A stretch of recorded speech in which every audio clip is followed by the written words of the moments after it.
Welcome to the second episode in Infinite Care's three-part series, Navigating Dementia. In this episode, we pick up the conversation with Carolyn Cranwell, who supported her family and husband Richard as they all lived through the devastating effects of Richard's early onset Alzheimer's disease. Our talk today is simply titled Reality. We chat about the day-to-day changes in family life as Richard's decline progressed, and about the coping mechanisms and strategies that Carolyn put in place to help everyone maintain as close to a normal routine as possible. If anything today we chat about does cause you any concern, please seek advice and support from your GP. Before we chat with Carolyn today, let's have a quick look at some of the key messages from our first session. In our first chat with Carolyn, she highlighted for us some key points that were relevant to their life in the very early days of Richard's illness, including before his diagnosis. Forgetfulness, repeatedly asking the same questions, confusion and disorientation were all signs that something could be wrong. Carolyn suggests that if you start to see patterns of behaviours such as these, that you seek advice from the family GP. Stressful situations and noisy environments were triggers for Richard. Carolyn suggests that where possible, you should minimise or avoid these altogether. Getting advice and researching the doctors and specialists who would be the best fit for Richard was critical to managing what became devastating news. Let's hear more today from Carolyn on the changes in family life as Richard's decline continued. So Carolyn, thank you very much for coming back and joining us for this second session in our three-part series talking about your journey and the challenges that you encountered as a carer for your husband Richard, who was diagnosed with younger onset. So what I want to do in this session, if we can, is just kind of bring the story into the reality of the day-to-day. I want to know more about the choices that you found yourself having to make, choosing to make as well, I suppose, but no doubt there was some that you were kind of forced into making. And you know, of those decisions, which were the ones that were for Richard's well-being, for your well-being, for the well-being of the kids who are still at home at this stage, and to see how all that kind of came together and how you dealt with it, because I think there'll be a lot of learning out of that for people. So if you think about the day-to-day, how would you describe the approach that you took, bearing in mind that we're now at a position where you've got that horrible diagnosis, progressive degenerative disease of the brain for which there is no cure. So you now know that you're on a certain path, all right, however long that path is going to take. So talk us through the approach that you decided to take and how you dealt with what is now your reality. Right, thanks, David. Well, when the doctor showed us the MRI scan, I could see where the problems were, and it helped me understand why Richard was struggling, sort of filtering information coming into his brain and going out of it. Because the MRI scan showed all sorts of, it looked a little bit like a street map, say a page from Google Maps or something, or a street directory, and you could see, almost imagine if you were looking at that map, but there were signs that said detour, or go this way, or there's a flood, bridge out, you know, long detour around, and I thought, oh, that's what's happening to Richard. This information is not sinking in. And he's having trouble communicating, getting that out. And that's when I thought, oh, I get this now. Like his brain is having a traffic jam. And that helped me so much to understand. And I thought that explains his behaviour. Yeah. I was very grateful to see that. And that helped me also gain acceptance. Okay. Because I'd been with him for all the tests, seeing him struggling at home. I knew that he was struggling in the business, and so it was like a jigsaw puzzle that all cleared up and so made sense. You kind of moved from ignorance through probably a bit of denial and so on and so absolutely. forth to awareness, understanding because of the MRI, and then acceptance. So okay, this is now my reality. Yes, I didn't bother seeking another opinion. Yep. It was very clear to me what had happened, and so it was really helpful in a way, because we didn't bother sort of saying, or I didn't bother saying why. Yep. A lot of people say, why did this happen to us? Why me? Why our family? Yep. But But there was absolutely no point. Why asking why doesn't take you anywhere. It doesn't advance anything. And while you're in that state of denial, you're still stuck. Yeah. You can't move forward. Yeah. And life moves forward, not backwards. So what was your priority in dealing with that new reality? I mean, obviously, you're an intelligent, successful lady at work, working for the government in a senior position. So your problem-solving skills, I imagine, would be actually pretty good. And so here you are faced with a situation or a problem or a challenge, which is nothing like what you would deal with at work. So your strategy from then, I believe, was to try and keep things as normal as possible. Take us through what that actually meant for you and why you did it that way. Well, I think in the beginning, because my level of acceptance was so strong, I realised that I had some choices. You can either be the victim and go down the why did this happen to us path, Yeah. or if you accept it, then you sort of just move forward with it. And there wasn't anybody that I knew that was in the same situation that we were in. And so I thought, well, I know it might sound like a stretch, but I thought, well, Alzheimer's is just going to have to fit in with us. Okay. We're a tight family unit. We're still living our lives. We're going to keep living our I'm lives. just going to pause you right there, because I think that that's a really significant message. And it's a choice that you made. It's a conscious choice. A conscious choice that Alzheimer's is going to have to fit in with you guys, Yes. not the other way around. And I think that really does go to your earlier point about not taking the position of victim.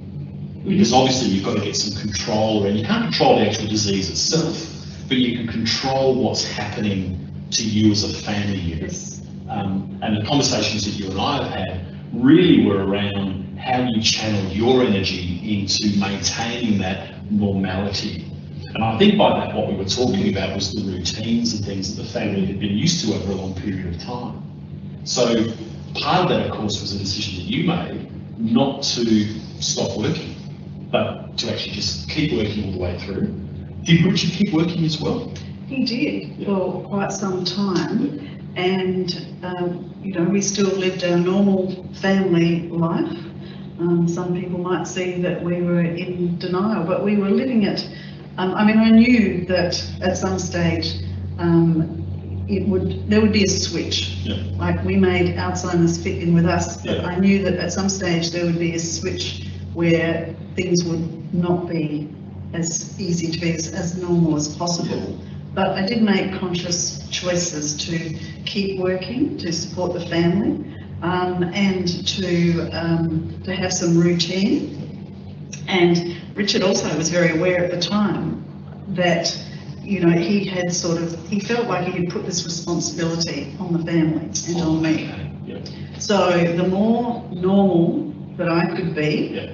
the more that helped him, Yeah. the more that helped the So whole family. with this normality of going to work and maintaining routine and the kids going to school and sport and all that sort of thing, you've said a couple of times now that you were going to have to make that happen. You were going to have to arrange that or do that. And clearly, and I think we've made it in the first series of this three-part series, we spoke about the fact that you were the person who said, well, I'm going to have to find a way through this. I'm going to have to be the one who takes all this on. How did you get the strength for that? Because you're a human, and people do run out of energy. They do get tired. Yes. They can easily slip into a mindset that says, well, this isn't bloody fair. So, how did you yourself find a way through that?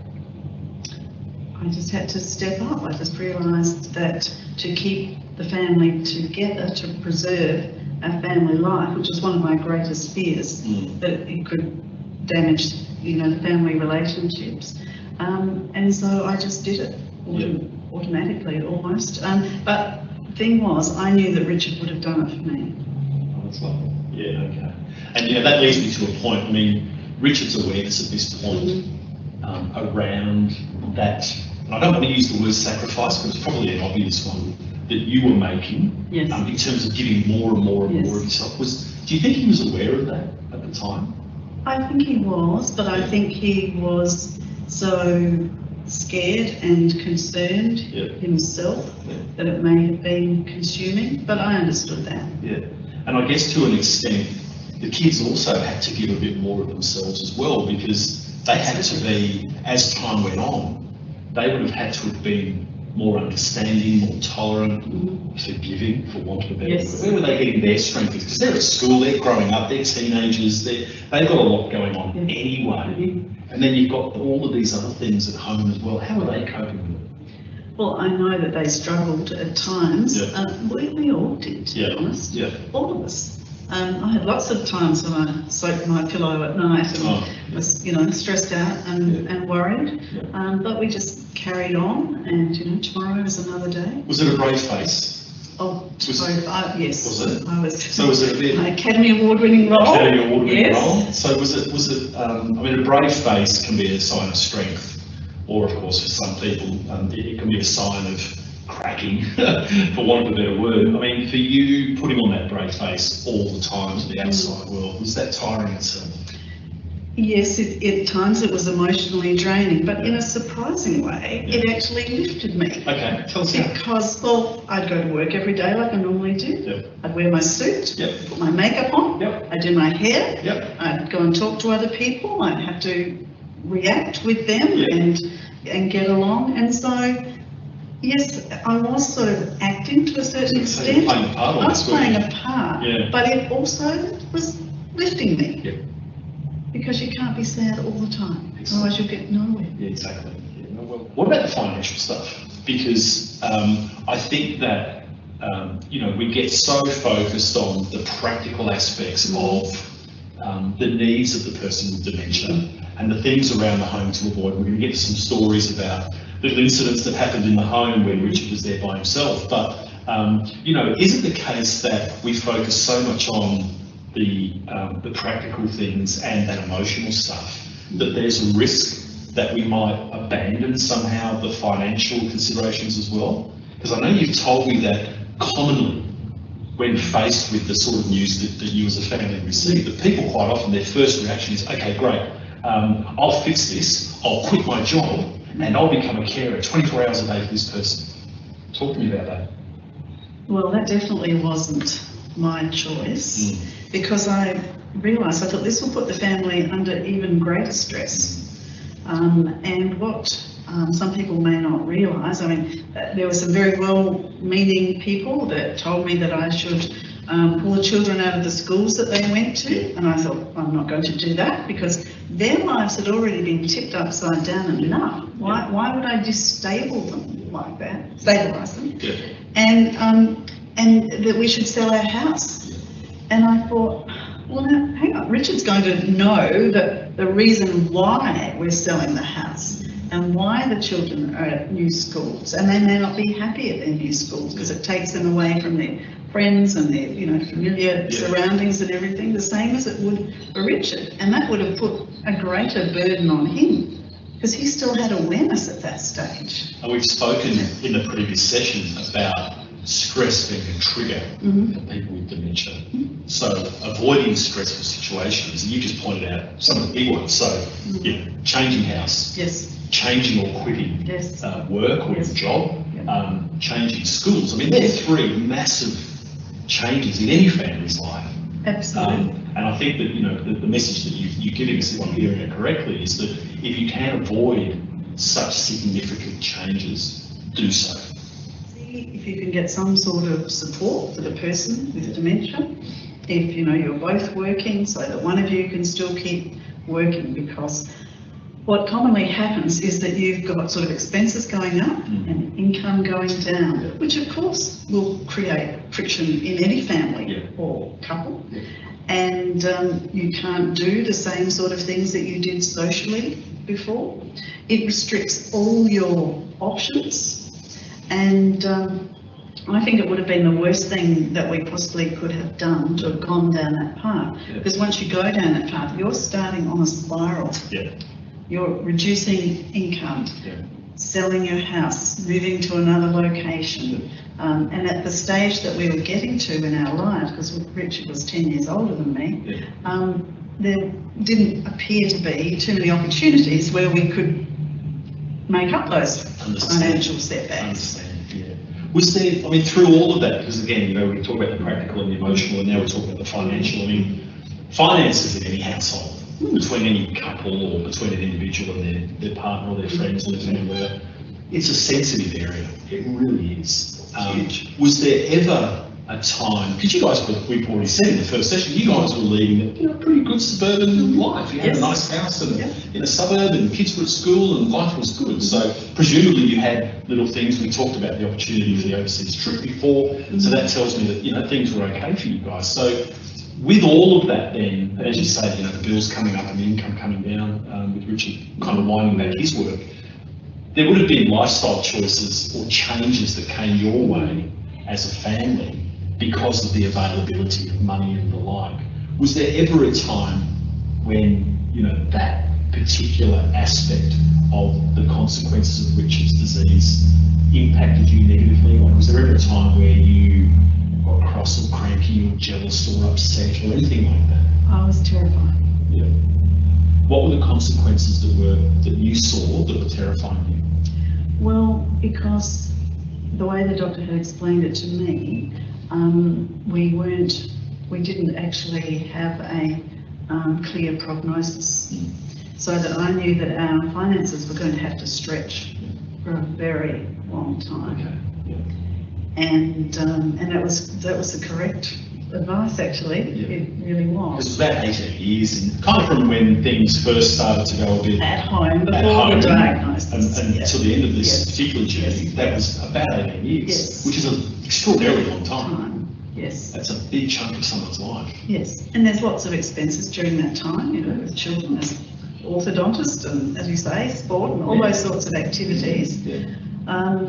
But I was really concerned because I thought, well, I don't want to move house, but are we going to be in the situation where we're forced So to? you might have to. And I might have to. If I'm no longer able to work and keep things going, then we could be facing that same situation. Yeah. And Richard, up until this point or around this point, had still been working in the small business. Yes. But I gather that was kind of winding back a little bit. Absolutely. Obviously, you had you had a manager that you could rely on, so you were fortunate in that regard that meant that you didn't have to then become a full-time employee, a carer, a mum, a wife, a social person, and then the manager of a small business as well, right? So you were relieved of that particular task, I suppose. But when it came to Richard winding back on the work, on going to work, how did you have that conversation with him? Because if somebody came to me or to you and said, hey, guess what? The thing that you love doing, the thing that you've been doing for the last 20, 30 years, the thing that you're known for is going to have to slow down or be taken away from you. How did you react to that conversation, and how did you go through that conversation with him? It was very difficult. Yeah. He wasn't happy about the suggestion. Yeah. And I said, Did you understand the reasons why? Was it? Yes, I think so. Okay. But I said maybe, well, my idea was to take a gradual approach, Yes. a stepped approach, because I thought that's how I would feel. It would be more palatable. Yeah. So I said, why don't you take a day off and play golf or catch up with one of your friends, Yeah. or quite a few of his friends were getting into that age group where they were doing that. Why don't you do that? So it became more acceptable as a reason for having a rest, having Yes. some relaxation. Almost a semi-retirement, isn't it? Yeah, you don't take, Okay. yes, Yeah. yeah. I said, why don't you, actually, I didn't use that phrase. I said, why don't you look on this as early retirement? Okay. So there's a And that positive was message in there. yes, positive message. Easier for him to understand and Yes, accept. and he didn't feel any slight, and that was more acceptable to him. Yeah. And so that's what we did. Started off with 1 day, and then it gradually built to 2 days. So we just gradually increased it. Because I can imagine that for anyone, not just Richard, but for anyone, you know, part of your dignity is your contribution that you're making in terms of, you know, the income to the household and things like that. But also, you know, we talk about saving face before putting on a brave face. It's about allowing, in this case, Richard to maintain that dignity, albeit that it was in a slightly reduced capacity, rather than ripping it away from him and taking that away from him, the thing that he loves so much. Well, it was his sense of self-respect. Exactly. It was his sense of purpose. Yeah. It was his sense of how he provided Yeah. for the family. He still thought of himself as head of the household. That was fine. I argue with that. So it was really important for him to have that sort of continuity, and also for him to feel as if it was on his terms. Yes. Rather than he was being pushed out. Yeah. Were you able to involve him in the decisions around the transformation from a full-time work position to this semi-retirement thing, or was it really that you were just coaching him through it? I was guiding him along Okay. Yeah. until he was able to accept it. Yeah. Okay. Terrific. So ultimately, of course, 1 day becomes 2 days becomes 5, Yes. and we now reach this pivotal, wonderful position where Richard's now got time on his hands, hasn't he? Mm. And he's at home, Yes. and you're at work. Yes. Tell me what happened. That was a very stressful period, David, because obviously boredom is a thing. He did join a men's shed for half a day. Yeah. His sister would take him out for a day. One of his friends he'd catch up with during the week, an old friend. But there were some times when he was just on his own. Yep. And so then he would try and do helpful things in the house for me. Give us an example. Oh, we had a new washing machine, and he decided to do the washing, which is very kind, Fantastic. very thoughtful. But the new washing machine was a little bit more complicated than the old one, and of course it sort of had computer board controls.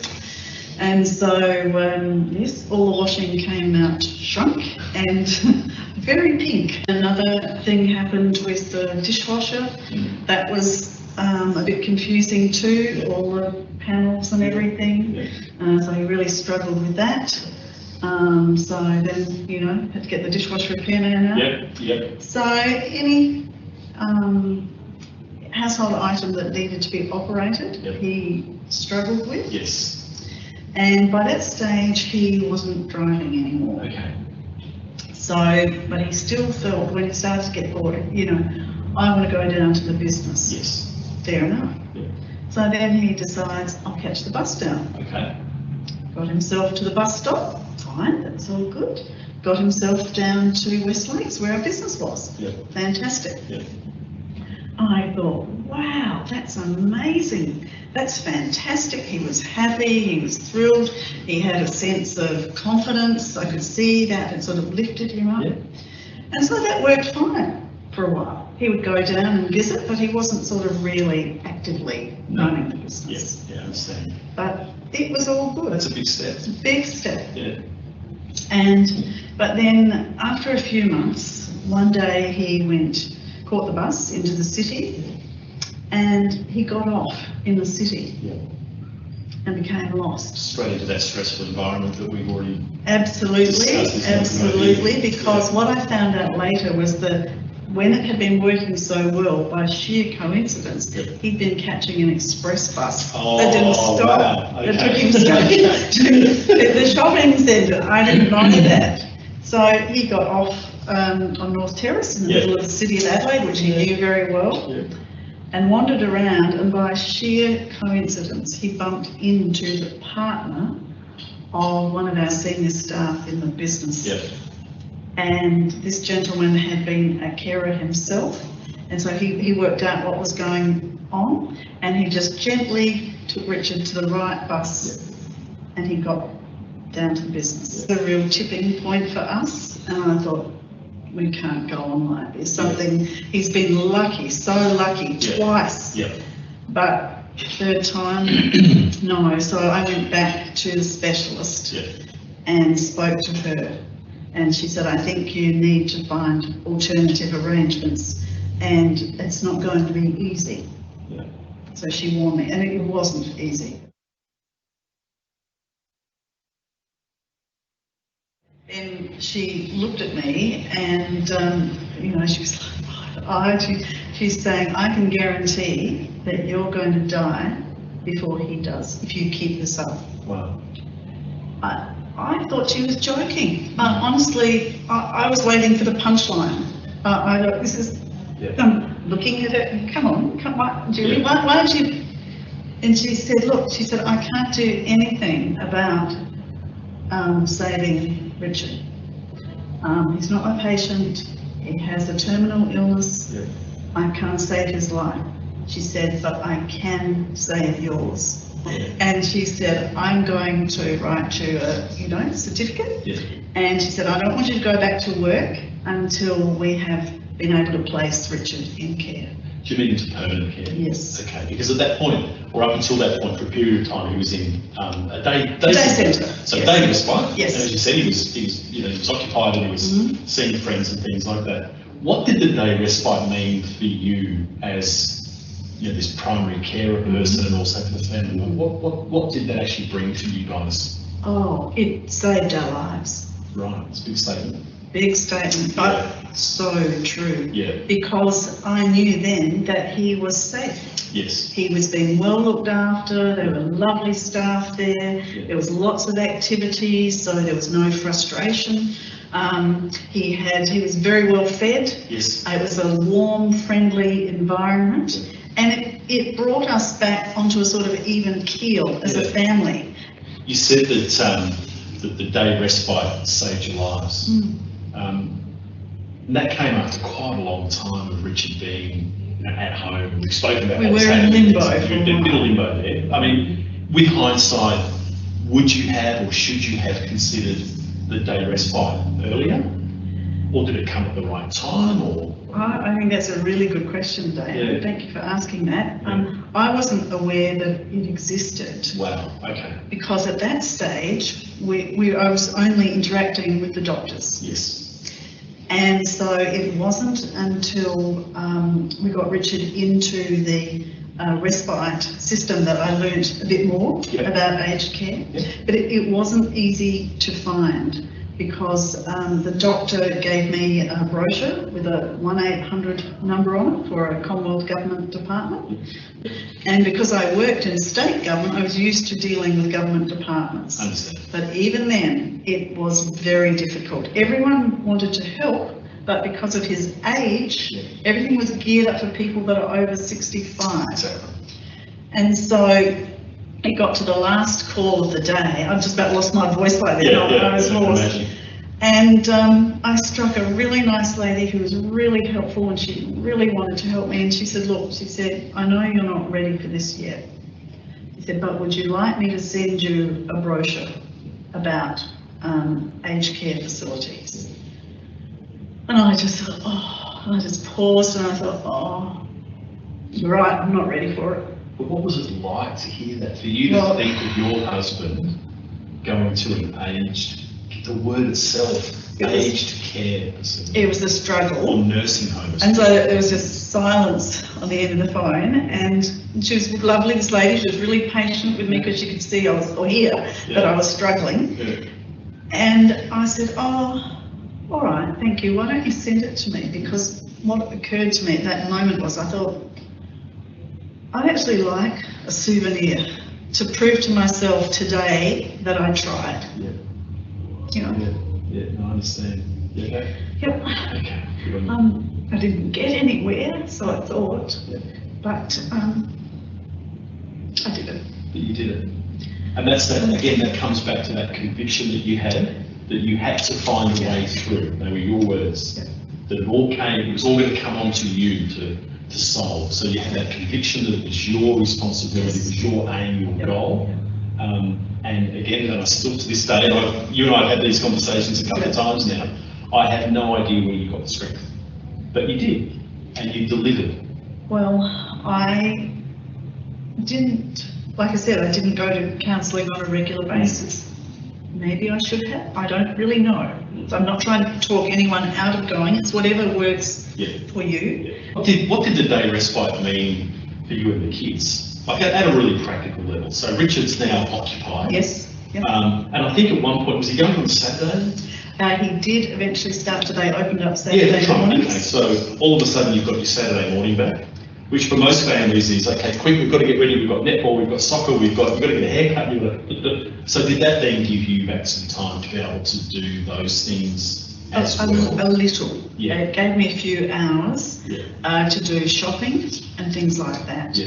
Did the respite, the day respite experience, did that, and I don't want to put words in your mouth, but did it bring a bit more joy back into the house?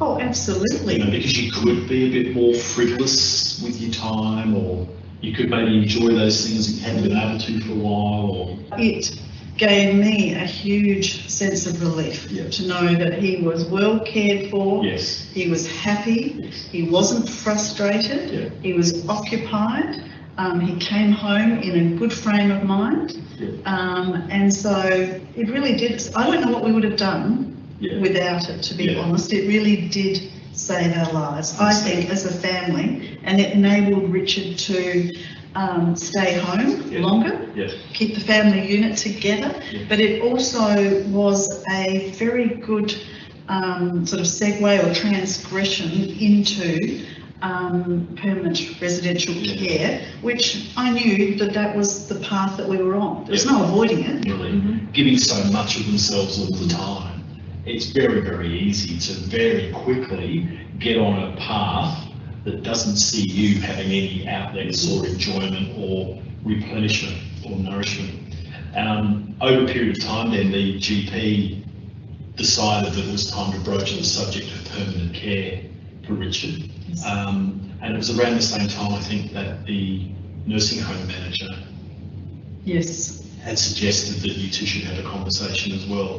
What was that like when, you know, you sat with the nursing home manager and that person started describing where Richard was really at in terms of his behaviours and his needs, and what was then becoming to you apparently the next logical step? What was that conversation like?